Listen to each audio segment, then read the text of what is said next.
தவமே ஜெயம் நேயர்களுக்கு மரணமில்லா பெருவாழ்வு பகுதியில் மரணமில்லா நிலை பற்றி கூற உள்ளோம். முதலில் நமது உயிர் எதுவென்று தெரிய வேண்டும். இறைவன் எல்லோருக்கும் உயிரை கொடுக்கவில்லை. உயிரை எடுப்பது இறைவன் வேலை இல்லை, உயிரை கொடுப்பதுதான் இறைவன் வேலை. உயிர் ஏகமாக உள்ளது, தனித்து யாருக்கும் உயிர் கொடுக்கப்படவில்லை.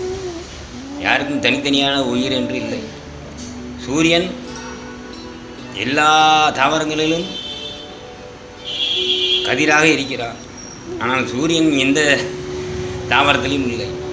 அதுபோல பிரம்மத்தின் ஒளி உயிராக எல்லோரிடமும் பரிணாமிக்கிறது, ஆனால் உயிர் தனித்தனியாக யாரிடமும் இல்லை.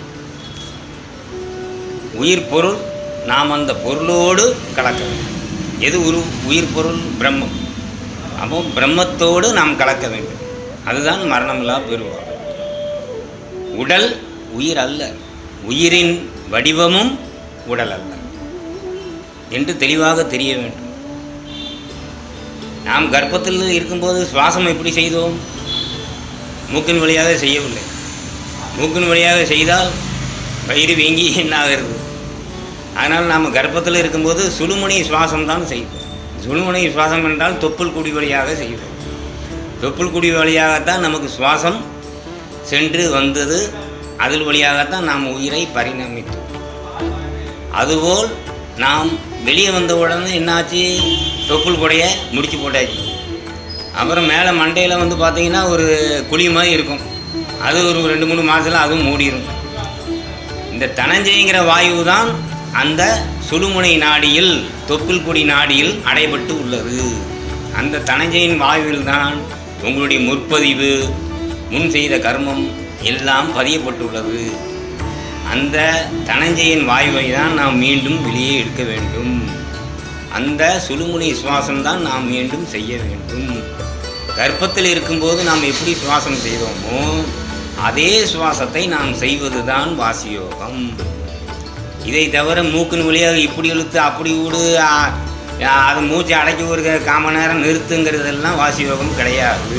உங்களுக்கு எல்லோரும் தவறாக கொடுக்கிறார்கள்.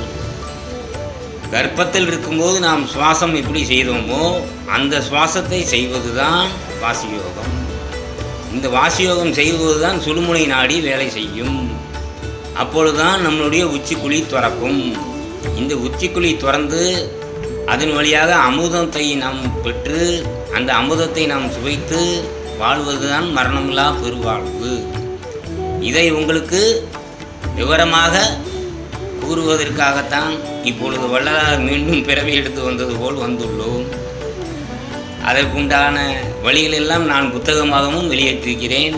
மரணமில்லா பெருவாழ்வு, வாசியோகத்தில் மெய்ஞானம், வாசியோகத்தில் ஞானாமிரதம், அப்புறம் அந்த ஞானியை தேடாத ஞானத்தை தேடு. இதெல்லாம் விஜயா பதிப்பகத்தில் உங்களுக்கு இருக்கும். கோவை விஜயா பதிப்பகத்தில் அதை வாங்கி படியுங்கள் என்று உங்களுக்கு வாசி மூலம் ஆசீர்வாதம் செய்து அடுத்த பகுதிக்கு நான் வருகிறேன். வணக்கம்.